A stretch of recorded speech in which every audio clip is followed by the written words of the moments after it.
Hello everyone, Moni's ফ্যামিলিতে তোমাদের সকলকে স্বাগত জানিয়ে আজকের ব্লগটা শুরু করছি। আশা করি তোমরা সবাই খুব ভালো আছো, আমরাও বেশ ভালো আছি। তো চলো ব্লগটা দেখতে থাকো আর সঙ্গে থাকো। আজকের দিনটা ভীষণই স্পেশাল, তার কারণ আজকে আমার মায়ের জন্মদিন। মায়ের জন্মদিনের ব্লগটাই আজকে তোমাদের সাথে শেয়ার করব। কি হচ্ছে বাবান?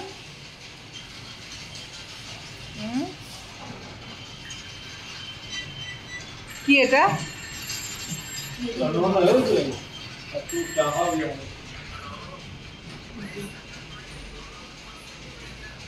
চলো চলো চলো চলো। 19শে ফেব্রুয়ারি মায়ের জন্মদিন। সেই 19শে ফেব্রুয়ারির ব্লগটাই আজকে তোমাদের সাথে শেয়ার করছি। সন্ধ্যাবেলা একটু চপ ভাজা করা হয়েছিল বাড়িতেই মুড়ি দিয়ে খাওয়ার জন্য। তো সেই সমস্ত চপ ভাজা ঠাজা খেয়ে তারপর আমরা এখন একটু বাজার করতে বেরোবো। আমি, মা, বাবা আর বাবান চারজন মিলে বেরোবো একটু বাজারের দিকে। টুকটাক কেনাকাটা করার আছে, তো সেগুলো একটু কেনাকাটা করে তারপরে বাড়িতে এসে রান্নাবান্না বসাবো। সেরকম কিছু বিশেষ রান্নাবান্না করব না, হালকা রান্নাবান্নাই করব, মায়ের পছন্দের রান্নাবান্না করব। সেগুলো তোমাদের সাথে শেয়ার করেছি আজকের এই ভ্লগে। তো চলে এসেছি আমরা বাজারে। বেসিক্যালি এটা বাজার না, এটা হচ্ছে হাট। সপ্তাহে এক এক দিন এক একটা জায়গাতে এরকম হাট বসে এখানে। আর হাটে সব রকমের জিনিসপত্র পাওয়া যায়, মানে জামা কাপড় থেকে শুরু করে ফল, তারপর সবজি, মানে সব কিছু রকমের জিনিসপত্র হাটে পাওয়া যায়। আর হাটে বেশ দামটা কমও হয়। তো চলে এসেছি হাটে। আর এখানে সপ্তাহে একদিন করে, মানে বাড়ির সামনাসামনি একটা জায়গায় হাট বসে, আবার একটু দূরে সেখানে আবার আরেক জায়গায় আরেক দিন বসে থাকে। তো এরকম করে সব জায়গাতেই সব দিনই বসে, কিন্তু প্রতিদিন এক জায়গাতে বসে না। আর এমনি পাড়াতে দোকান আছে, দোকানে সবজির দোকান, এখানে সমস্ত প্রতিটা পাড়ায় পাড়ায় দেখেছি সবজির দোকান আছে, সেখান থেকে সবজি কিনেওছি। তো সেখানকার তুলনায় এখানে দামটা একটুখানি কম হয়। তো সপ্তাহের বাজারটা আমরা এই হাট থেকেই করে নিই।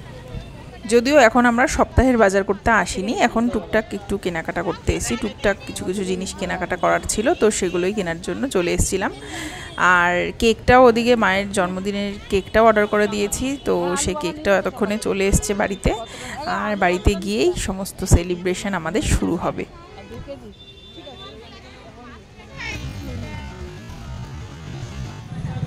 আজকে এই প্রথম, মানে মায়ের জন্মদিনের দিনই প্রথম আমি হাটে গিয়েছিলাম।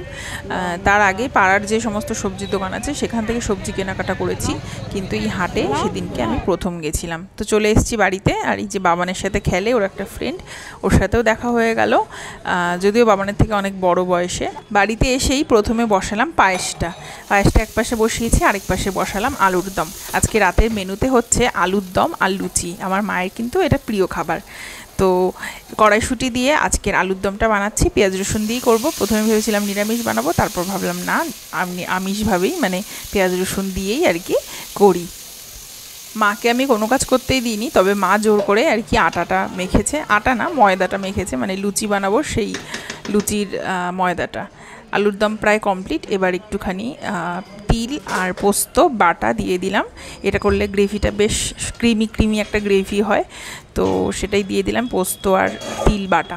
তবে এর জায়গায় চালমগজও দেওয়া যেতে পারে। সামান্য একটু কসুরি মেথিও দিয়ে দিলাম লাস্টের দিকে।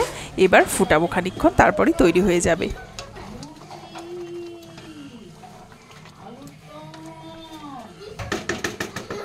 এদিকে এখন হচ্ছে ফুলকো ফুলকো লুচি, মা বেলে দিচ্ছে আর আমি এদিকে ভেজে নিচ্ছি। মা আর কি একটু হাতে হাতে করে দিচ্ছে যাতে আর কি তাড়াতাড়ি হয়ে যায়। আমি প্রথমে মাকে করতে দিতে চাইনি, যেহেতু মায়ের আজকে জন্মদিন, কিন্তু ওই যে মা, তো সেইটাই হচ্ছে ব্যাপার। লুচি ভাজাটা হয়ে গেলেই সমস্ত রান্না কমপ্লিট হয়ে যাবে। আর ওদিকে পায়েস তো হয়েই গেছে, তারপরে কেকের ডেকোরেশনটা করব। তো কেকটাও ফ্রিজ থেকে বার করে নিয়েছি, এবার কেক কাটাকাটি হবে। আর সামনে কয়েকটা বাবানের বেলুন ছিল, সেই বেলুনগুলোকে লাগিয়ে দিয়েছি, মানে একটু হালকা পাতলা ডেকোরেশন যাকে বলে। মা বাবা বেশ অনেক দিন ধরেই বাড়ি যাব করছিল। আর আমি মা বাবাকে এটা বলেই আটকে রেখেছি যে মায়ের জন্মদিনটা হয়ে যাক, তারপরে তোমরা চলে যেও। মানে এদিকে একটা মাসও হয়নি এখনও যে আছে, অথচ ভাবটা এমন মাঝে মাঝে করে যেন 1 বছর ধরে আছে। তুমি ওখানে বসো, ওখানে বসো, ওখানে বসো। তুমি ওই চেয়ারটায় বসো, ওই চেয়ারটায় বসো, দিদি এখানে বসে কাটবে। তুমি ওই চেয়ারটায় বসো, দিদি এখানটায় বসবে। মায়ের বার্থডে সেলিব্রেট করব আমরা সবাই মিলে। অনেকটা রাত হয়ে গেছে, ঘড়িতে অলমোস্ট 12টা বাজে। তো চলো লেট নাইট মায়ের বার্থডে সেলিব্রেট করছি আমরা সবাই মিলে। আর ব্যাস এই, তোমরা সবাই মায়ের জন্য শুভ কামনা করো, মা যেন খুব ভালো থাকে, সুস্থ থাকে আর ভালো থাকে। Birthday girl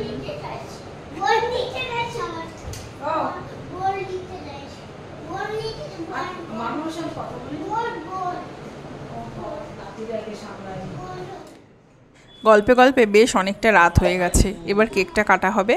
late night celebration যাকে বলে। আর এখন আমি ক্যামেরাটা আর কি ঠিকঠাকভাবে সেট করছিলাম, কিন্তু আলটিমেটলি ক্যামেরাটা একটু বেশি ক্লোজে হয়ে যায়, ওই জন্য অমিতের মাথাটা কেটে যায় ভিডিও থেকে। তো এখন মোমবাতিটা জ্বালানো হবে।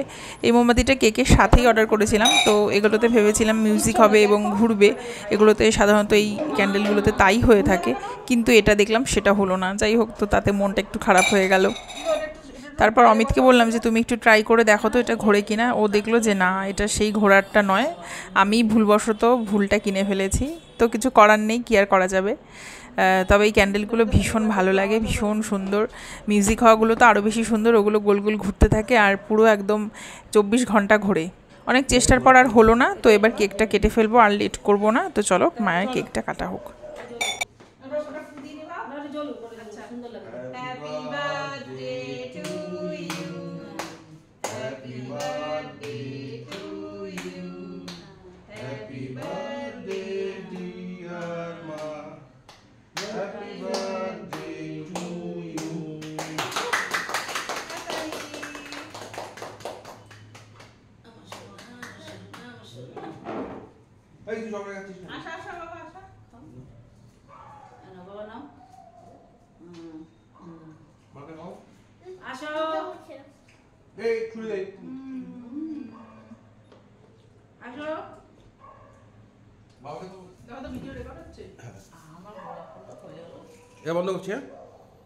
রাত্রির এখন 12টার কাটা পেরিয়ে গেছে, আর সবাইকে খেতে টেতেও দিয়ে দিয়েছি। বাবানের যদিও অনেকক্ষণ আগেই খাওয়া দাওয়া হয়ে গেছিলো।